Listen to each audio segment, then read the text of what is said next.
Yakobus pasal 1. Salam dari Yakobus, hamba Allah dan Tuhan Yesus Kristus, kepada ke-12 suku di perantauan. Saudara-saudaraku, anggaplah sebagai suatu kebahagiaan apabila kamu jatuh ke dalam berbagai-bagai pencobaan. Sebab kamu tahu bahwa ujian terhadap imanmu itu menghasilkan ketekunan. Dan biarkanlah ketekunan itu memperoleh buah yang matang, supaya kamu menjadi sempurna dan utuh dan tak kekurangan suatu apapun. Tetapi apabila di antara kamu ada yang kekurangan hikmat, hendaklah ia memintakannya kepada Allah, yang memberikan kepada semua orang dengan murah hati dan dengan tidak membangkit-bangkit. Maka hal itu akan diberikan kepadanya. Hendaklah ia memintanya dalam iman, dan sama sekali jangan bimbang, sebab orang yang bimbang sama dengan gelombang laut yang diombang-ambingkan kian kemari oleh angin. Orang yang demikian janganlah mengira bahwa ia akan menerima sesuatu dari Tuhan. Sebab orang yang mendua hati tidak akan tenang dalam hidupnya. Baiklah saudara yang berada dalam keadaan yang rendah, bermegah karena kedudukannya yang tinggi, dan orang kaya karena kedudukannya yang rendah, sebab ia akan lenyap seperti bunga rumput. Karena matahari terbit dengan panasnya yang terik dan melayukan rumput itu, sehingga gugurlah bunganya dan hilanglah semaraknya. Demikian jugalah halnya dengan orang kaya. Di tengah-tengah segala usahanya ia akan lenyap. Berbahagialah orang yang bertahan dalam pencobaan, sebab apabila ia sudah tahan uji, ia akan menerima mahkota kehidupan yang dijanjikan Allah kepada barang siapa yang mengasihi Dia. Apabila seorang dicobai, janganlah ia berkata, "Pencobaan ini datang dari Allah." Sebab Allah tidak dapat dicobai oleh yang jahat, dan ia sendiri tidak mencobai siapapun. Tetapi tiap-tiap orang dicobai oleh keinginannya sendiri, karena ia diseret dan dipikat olehnya.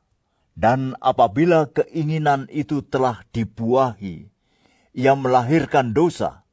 Dan apabila dosa itu sudah matang, ia melahirkan maut. Saudara-saudara yang kukasihi, janganlah sesat. Setiap pemberian yang baik dan setiap anugerah yang sempurna datangnya dari atas, diturunkan dari Bapa segala terang. Padanya tidak ada perubahan atau bayangan karena pertukaran.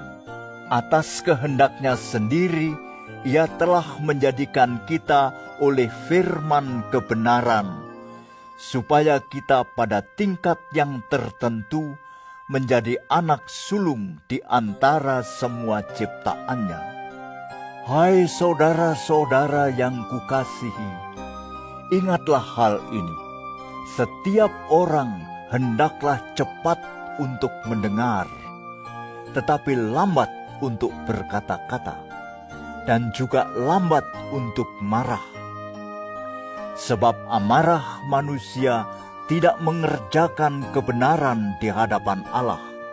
Sebab itu, buanglah segala sesuatu yang kotor dan kejahatan yang begitu banyak itu, dan terimalah dengan lemah lembut firman yang tertanam di dalam hatimu, yang berkuasa menyelamatkan jiwamu.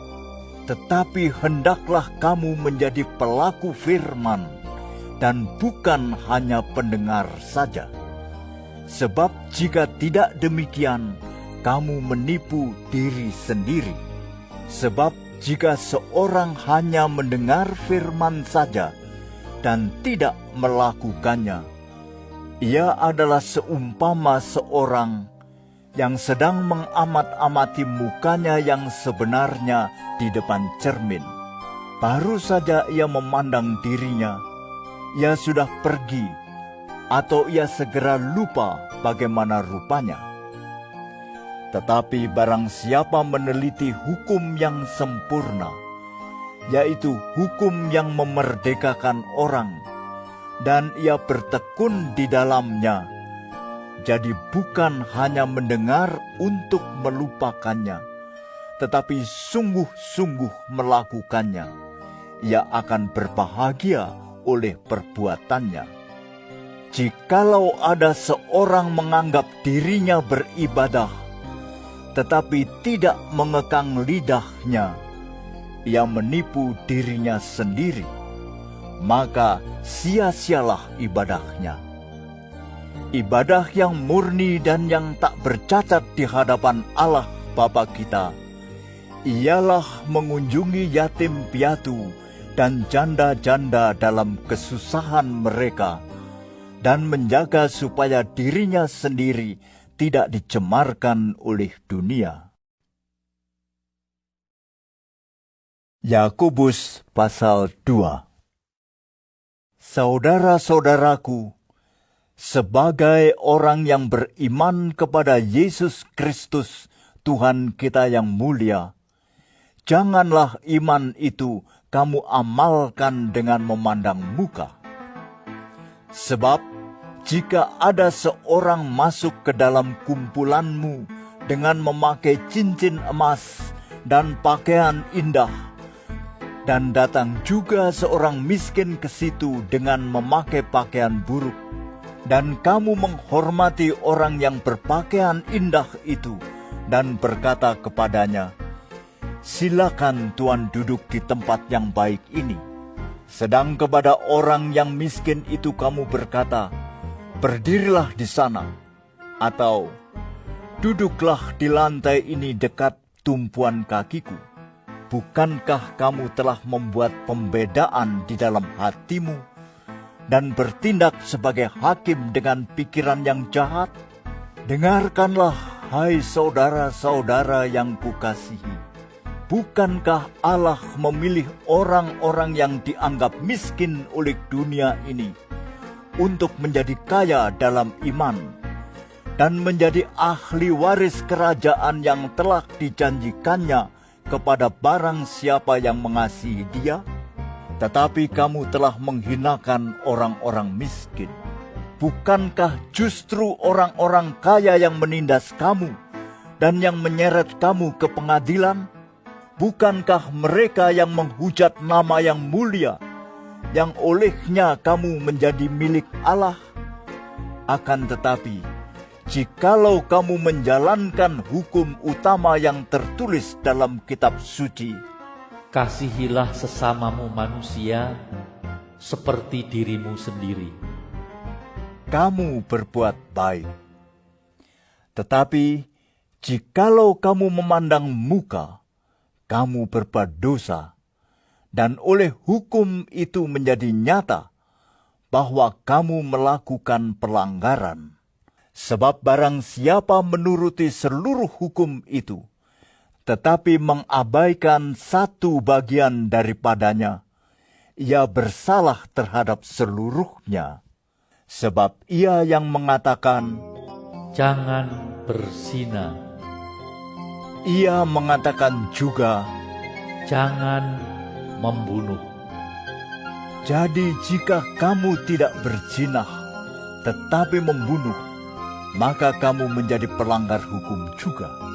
Berkatalah dan berlakulah seperti orang-orang yang akan dihakimi oleh hukum yang memerdekakan orang. Sebab penghakiman yang tak berbelas kasihan akan berlaku atas orang yang tidak berbelas kasihan, tetapi belas kasihan akan menang atas penghakiman. Apakah gunanya, saudara-saudaraku, jika seorang mengatakan bahwa ia mempunyai iman, padahal ia tidak mempunyai perbuatan? Dapatkah iman itu menyelamatkan dia? Jika seorang saudara atau saudari tidak mempunyai pakaian dan kekurangan makanan sehari-hari, dan seorang dari antara kamu berkata, "Selamat jalan, kenakanlah kain panas, dan makanlah sampai kenyang," tetapi ia tidak memberikan kepadanya apa yang perlu bagi tubuhnya, apakah gunanya itu? Demikian juga halnya dengan iman. Jika iman itu tidak disertai perbuatan, maka iman itu pada hakikatnya adalah mati. Tetapi mungkin ada orang berkata, "Padamu ada iman, dan padaku ada perbuatan." Aku akan menjawab dia, "Tunjukkanlah kepadaku imanmu itu tanpa perbuatan, dan aku akan menunjukkan kepadamu imanku dari perbuatan-perbuatanku." Engkau percaya bahwa hanya ada satu Allah saja? Itu baik, tetapi setan-setan pun juga percaya akan hal itu, dan mereka gemetar. Hai manusia yang bebal, maukah engkau mengakui sekarang bahwa iman tanpa perbuatan adalah iman yang kosong? Bukankah Abraham bapa kita dibenarkan karena perbuatan-perbuatannya ketika ia mempersembahkan Ishak anaknya di atas mezbah? Kamu lihat bahwa iman bekerja sama dengan perbuatan-perbuatan, dan oleh perbuatan-perbuatan itu iman menjadi sempurna. Dengan jalan demikian, genaplah nas yang mengatakan, Lalu percayalah Abraham kepada Allah, maka Allah memperhitungkan hal itu kepadanya sebagai kebenaran. Karena itu Abraham disebut sahabat Allah. Jadi kamu lihat bahwa manusia dibenarkan karena perbuatan-perbuatannya dan bukan hanya karena iman. Dan bukankah demikian juga Rahab, pelacur itu, dibenarkan karena perbuatan-perbuatannya ketika ia menyembunyikan orang-orang yang disuruh itu di dalam rumahnya, lalu menolong mereka lolos melalui jalan yang lain? Sebab seperti tubuh tanpa roh adalah mati, demikian jugalah iman tanpa perbuatan-perbuatan adalah mati. Yakobus pasal 3. Saudara-saudaraku, janganlah banyak orang di antara kamu mau menjadi guru. Sebab kita tahu bahwa sebagai guru kita akan dihakimi menurut ukuran yang lebih berat. Sebab kita semua bersalah dalam banyak hal. Barang siapa tidak bersalah dalam perkataannya, ia adalah orang sempurna, yang dapat juga mengendalikan seluruh tubuhnya. Kita mengenakan kekang pada mulut kuda, sehingga ia menuruti kehendak kita. Dengan jalan demikian, kita dapat juga mengendalikan seluruh tubuhnya. Dan lihat saja kapal-kapal, walaupun amat besar dan digerakkan oleh angin keras, namun dapat dikendalikan oleh kemudi yang amat kecil menurut kehendak jurumudi. Demikian juga lidah, walaupun suatu anggota kecil dari tubuh, namun dapat memegahkan perkara-perkara yang besar. Lihatlah, betapapun kecilnya api, ia dapat membakar hutan yang besar. Lidah pun adalah api. Ia merupakan suatu dunia kejahatan, dan mengambil tempat di antara anggota-anggota tubuh kita sebagai sesuatu yang dapat menodai seluruh tubuh dan menyalakan roda kehidupan kita, sedang ia sendiri dinyalakan oleh api neraka. Semua jenis binatang liar, burung-burung, serta binatang-binatang menjalar dan binatang-binatang laut dapat dijinakkan dan telah dijinakkan oleh sifat manusia, tetapi tidak seorang pun yang berkuasa menjinakkan lidah. Ia adalah sesuatu yang buas, yang tak terkuasai, dan penuh racun yang mematikan. Dengan lidah kita memuji Tuhan Bapa kita, dan dengan lidah kita mengutuk manusia yang diciptakan menurut rupa Allah. Dari mulut yang satu keluar berkat dan kutuk. Hal ini, saudara-saudaraku, tidak boleh demikian terjadi. Adakah sumber memancarkan air tawar dan air pahit dari mata air yang sama? Saudara-saudaraku, adakah pohon ara dapat menghasilkan buah zaitun, dan adakah pokok anggur dapat menghasilkan buah ara? Demikian juga mata air asin tidak dapat mengeluarkan air tawar. Siapakah di antara kamu yang bijak dan berbudi? Baiklah ia dengan cara hidup yang baik menyatakan perbuatannya oleh hikmat yang lahir dari kelemah lembutan. Jika kamu menaruh perasaan iri hati dan kamu mementingkan diri sendiri, janganlah kamu memegahkan diri dan janganlah berdusta melawan kebenaran.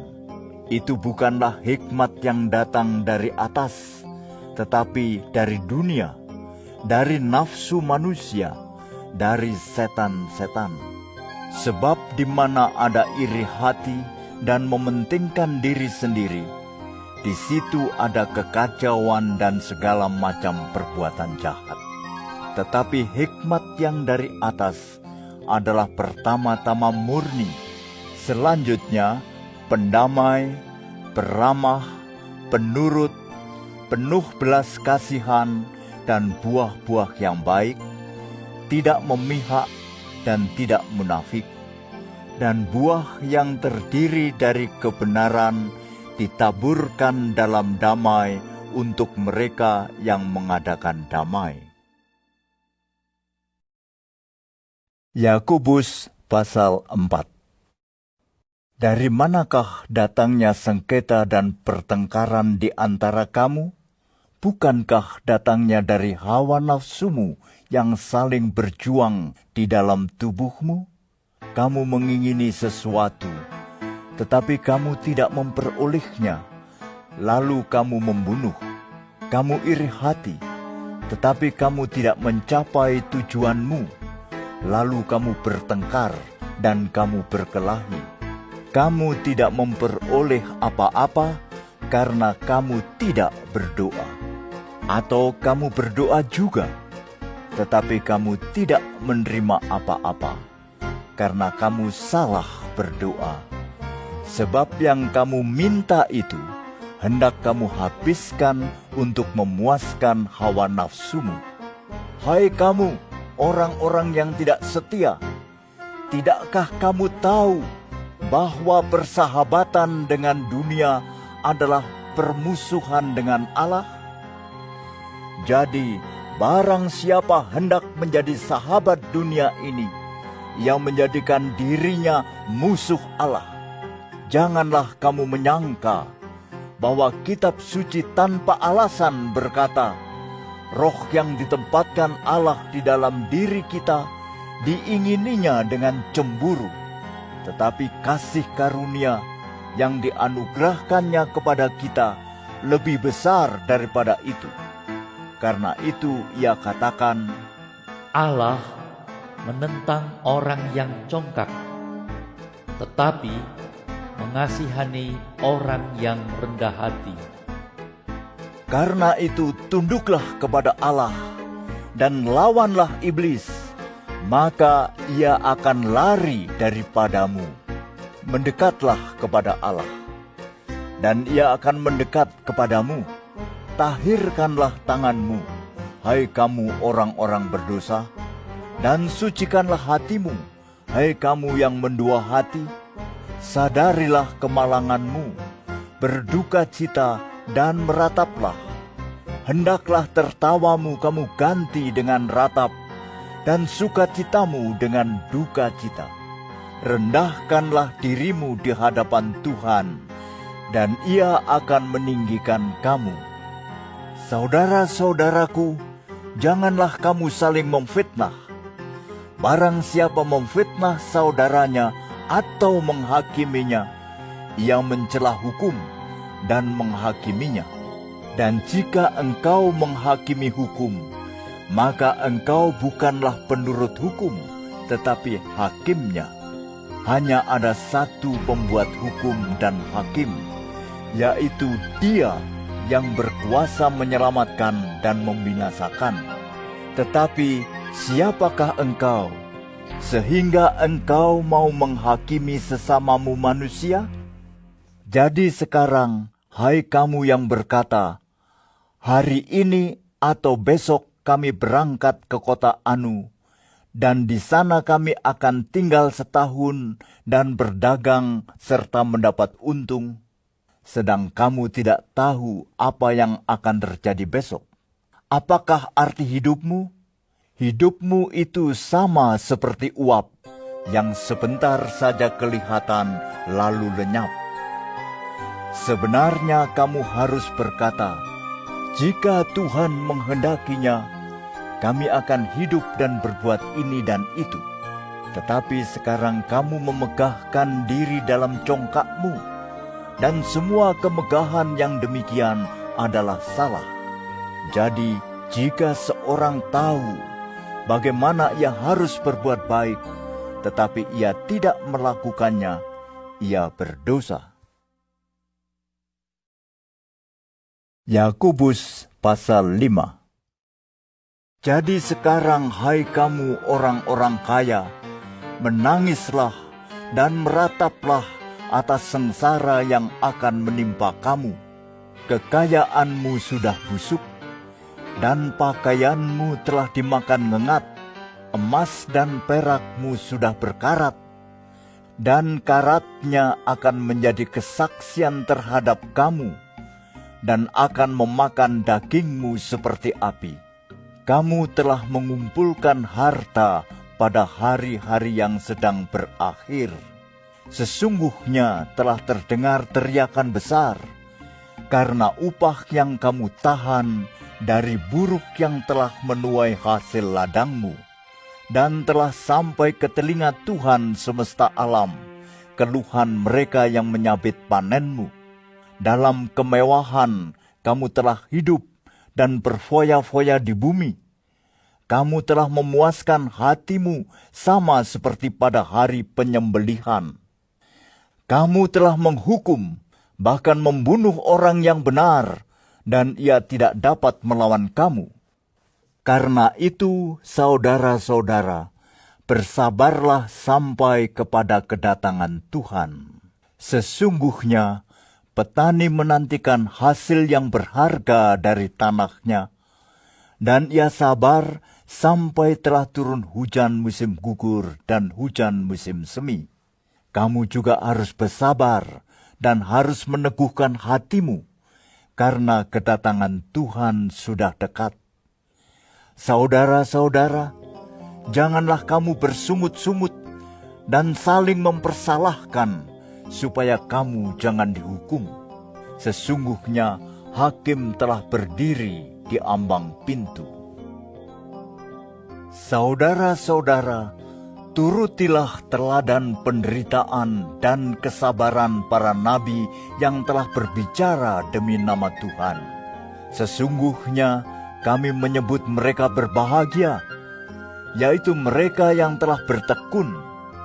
Kamu telah mendengar tentang ketekunan Ayub, dan kamu telah tahu apa yang pada akhirnya disediakan Tuhan baginya. karena Tuhan Maha Penyayang dan penuh belas kasihan. Tetapi yang terutama, saudara-saudara, janganlah kamu bersumpah demi sorga maupun demi bumi atau demi sesuatu yang lain. Jika ya, hendaklah kamu katakan ya. Jika tidak, hendaklah kamu katakan tidak, supaya kamu jangan kena hukuman. Kalau ada seorang di antara kamu yang menderita, baiklah ia berdoa. Kalau ada seorang yang bergembira, baiklah ia menyanyi. Kalau ada seorang di antara kamu yang sakit, baiklah ia memanggil para penatua jemaat, supaya mereka mendoakan dia serta mengolesnya dengan minyak dalam nama Tuhan. Dan doa yang lahir dari iman akan menyelamatkan orang sakit itu, dan Tuhan akan membangunkan dia. Dan jika ia telah berbuat dosa, maka dosanya itu akan diampuni. Karena itu, hendaklah kamu saling mengaku dosamu dan saling mendoakan supaya kamu sembuh. Doa orang yang benar, bila dengan yakin didoakan, sangat besar kuasanya. Elia adalah manusia biasa sama seperti kita, dan ia telah bersungguh-sungguh berdoa supaya hujan jangan turun, dan hujan pun tidak turun di bumi selama 3 tahun dan 6 bulan. Lalu ia berdoa pula, dan langit menurunkan hujan, dan bumi pun mengeluarkan buahnya. Saudara-saudaraku, jika ada di antara kamu yang menyimpang dari kebenaran, dan ada seorang yang membuat dia berbalik, ketahuilah bahwa barang siapa membuat orang berdosa berbalik dari jalannya yang sesat, ia akan menyelamatkan jiwa orang itu dari maut dan menutupi banyak dosa.